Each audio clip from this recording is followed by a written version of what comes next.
दोस्तों स्वागत है आपके अपने YouTube चैनल मैथ शक्ति में। दोस्तों मैं रत्नेश यादव और आज मैं फिर अर्थमेटिक प्रोग्रेशंस का अगले चैप्टर्स के बारे में बताऊंगा। जो अगले चैप्टर्स में क्या पढ़ना है, मैंने पिछले वीडियो में एक्सरसाइज 5.2 का सभी क्वेश्चंस को डील कर दिया और जो भी क्वेश्चंस बचा है वो आप बना सकते हैं, अपने आप खुद बना सकते हैं मेरे दोस्तों। तो अगर नहीं बनता है तो आप मेरे कमेंट में जरूर बताइएगा और मैं फिर अगले वीडियोज में जो आपको मैं बतलाऊंगा। तो मेरे दोस्तों इसी तरह मैं आपको अपने YouTube चैनल मैथ शक्ति के द्वारा आपको क्लास कराता रहूंगा।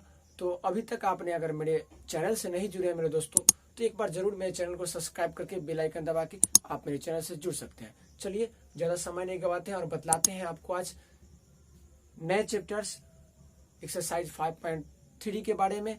Chapters arithmetic progression class 10th NCERT book से मैं बतलाऊंगा मेरे दोस्तों। चलिए समय नहीं गवाते हैं और आज मैं आपको बीच पढ़ाऊंगा किसी समांतर श्रेणी का n पदों का योगफल ज्ञात करना, यानी कि to find the sum of n terms and AP, यानी कि अर्थमेटिक प्रोग्रेशंस का मैं आज n पदों का योगफल के बारे में बताऊंगा। और इससे पिछले में बताया था nवां पद ज्ञात करने के बारे में, ठीक है। आज मैं बताऊंगा n पदों का योगफल के ज्ञात करने के बारे में। तो चलिए समय नहीं गवाते हैं और इसके बारे में जानकारी प्राप्त करते हैं। तो अभी तक नहीं जुड़े हैं तो बस सब्सक्राइब करके बेल आइकन दबा के मेरे चैनल से जुड़ जाए मेरे दोस्तों। चलिए आगे हम बताते हैं इसके बारे में क्या है। देखिए हम आज पढ़ेंगे किसी समांतर श्रेणी के n पदों का योगफल ज्ञात करना मेरे दोस्तों। तो n पदों का to find the sum of n terms of n AP, arithmetic progressions का n टर्म्स क्या होता है, उसके सम ऑफ n टर्म्स क्या होता है। इन पदों का योगफल हम जानते हैं किसी AP का प्रथम पद A बराबर क्या बोलते हैं, इसको प्रथम पद बोलते हैं, ये तो जानते हैं, मैं पीछे भी बताया हूं वीडियोज में मेरे दोस्तों। और D जो होता है सार्व अंतर होता है, ठीक है। और L जो होता है अंतिम पद होता है, L को हम लोग अंतिम पद को L बोलते हैं, ठीक है। तो ये जानते हैं हम लोग। तो अगर n पद निकालने के लिए अंतिम पद से चलेंगे तो Sn बराबर होता है n/2 A प्लस L भी होता है, ठीक है। एक ये भी फार्मूला होता है हमें n पदों ज्ञात करने के लिए, जब अंतिम पद दिया रहेगा तब अंतिम पद से मैं इसको निकाल सकता हूं। और एक Sn बराबर होता है n/2 2A plus n-1 into D। ये मेरा n पदों का योगफल का फॉर्मूला है। अगर n पदों का योगफल ज्ञात करने के लिए कहे, ठीक है, तो हम इस फॉर्मूला से चलेंगे। लेकिन अगर उसमें अर्थमेटिक प्रोग्रेशंस में मेरे दोस्तों अगर जैसे कि AP दिया है, AP है 3, ठीक है, 4 5 दिया है, डॉट डॉट डॉट 12 पद तक, यानी n पद तक दिया हुआ है।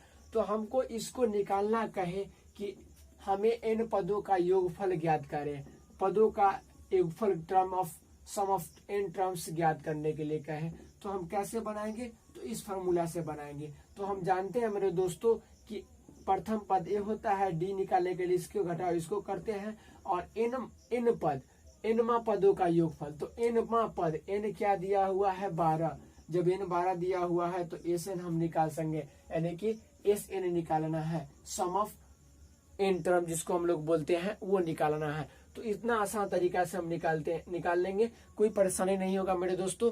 तो अभी तक अगर ये वीडियो आपको इतना देखने में अच्छा लगा है तो लाइक जरूर कीजिएगा और अपने दोस्तों को जरूर शेयर कीजिएगा। चलिए अब मैं एक्सरसाइज पे चलता हूँ। क्लास 10th का NCERT बुक आपके पास जरूर होगा मेरे दोस्तों, तो आप NCERT बुक को निकाल लीजिए और क्वेश्चन नंबर 1 को एक्सरसाइज 5.3 को देखते हैं। चलिए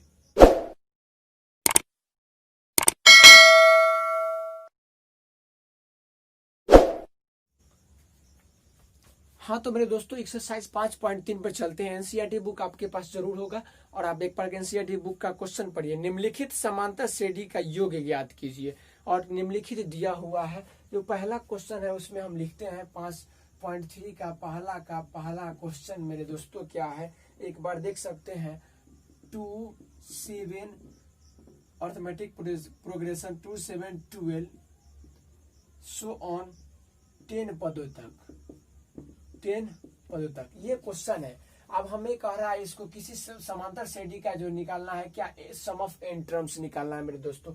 तो सम ऑफ एन टर्म्स कैसे निकालेंगे, इससे पहले हम थोड़ा बताए होंगे आपको, तरीका समझाए होंगे, उसी तरीका से मेरे दोस्तों बनाना हमको है, तो बहुत ही आसान होगा। तो अभी तक मेरे वीडियोस को अगर देख रहे होंगे, अगर अच्छा लग रहा होगा तो लाइक जरूर कीजिएगा, और अभी तक सब्सक्राइब नहीं किया तो सब्सक्राइब करके बेल आइकन जरूर दबा दीजिए। और इसी तरह सारे अपडेट आप हमारे चैनल के माध्यम से और आपके अपने यूट्यूब चैनल के माध्यम से जान सकते हैं। चलिए देखिए, हम जानते हैं कि प्रथम पद ए बराबर क्या होता है मेरे दोस्तों 2, डी बराबर होता है 7 - 2 बराबर 5। इतना तक समझ रहे हैं। अब एन पदों तक यानी कि एन पदों तक यानी कि एन मा पदों तक, तो एन बराबर क्या हो गया 10। हमको निकालना क्या है सम ऑफ एन टर्म। तो सम ऑफ एन टर्म का फॉर्मूला क्या होता है, एस एन बराबर होता है, सम ऑफ एन टर्म बराबर होता है2a प्लस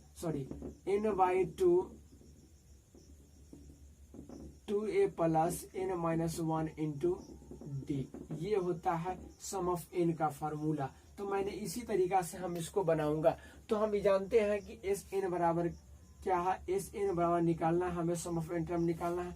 एन बराबर दिया हुआ है 10/2, 2 गुना ए का मान क्या है दोस्तों 2 है, और प्लस एन का मान दिया हुआ है 10 - 2, डी का मान हमें निकला है क्या 5 बन रहा है।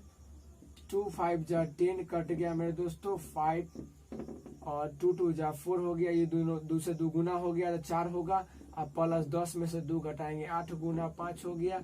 समझ रहे हैं, बहुत अच्छा मेरे दोस्तों। अब देखिए 5 और 8 पंचे 40, समझ रहे हैं, 40 4 44, 5 गुना 44। तो मैंने एक वीडियो बताया होगा इससे पहले, किसी भी संख्या, इससे पहले ट्रिक गुना करने का तरीका बतलाया होगा। इससे अगर वीडियो आप नहीं देखे हैं उस ट्रिक को तो आप नीचे देख सकते हैं, डिस्क्रिप्शन में उसका लिंक दिया हुआ है। जैसे एकदम आसान तरीका कोई बताता हूँ। 5 में अगर 44 से गुना करना हो तो इसको 2 से भाग कर देंगे तो 22 और एगो 0 डाल देंगे, हो जाएगा आंसर। 5 के लिए 10 से गुना होता है। ट्रिक बतलाया हूँ जो आपको डिस्क्रिप्शन में लिंक होगा, अगर नहीं देखे उसको देख लीजिएगा और आपको समझ आएगा। 5 25 और 125 से गुना करना किसी भी संख्या से, बस क्विकली मैजिक ट्रिक के साथ आप बना सकते हैं उसको। तो आप देख लीजिएगा। तो ये हो गया 220, क्या हो गया, ऐसे भी गुना 4 5 20, 4 5 20 और 2 22, यानी कि हो गया 220। तो ये हो गया एन यानी 10 पदों का योग क्या हो गया, 10 पदों का योग कितना होगा 220। यही मेरा आंसर हो गया। कितना आसान तरीका से मैंने आपको to find the sum of n terms बतलाया मेरे दोस्तों। और इसी एक्सरसाइज का क्वेश्चन 1 का बच गया, आप में 3 क्वेश्चंस और बच गया। तो आप इसी तरीका से 3 क्वेश्चन बना लीजिएगा। फिर मैं अगले वीडियोज में आपको क्वेश्चन नंबर 2 का जो बनाने का ट्रिक्स होगा, तरीका होगा, मैं उसको बतलाऊंगा। तो एक बार जरूर मेरे चैनल को सब्सक्राइब कीजिए और साथ ही साथ बेल आइकन दबा के लाइक शेयर और कमेंट्स जरूर कीजिएगा और दोस्तों को जरूर शेयर कीजिएगा। इसी तरह आपके अपने यूट्यूब चैनल मैथ शक्ति में बहुत बहुत स्वागत है दोस्तों। मैं रत्नेश यादव और आगे भी आपको वीडियोज को देता रहूंगा। धन्यवाद।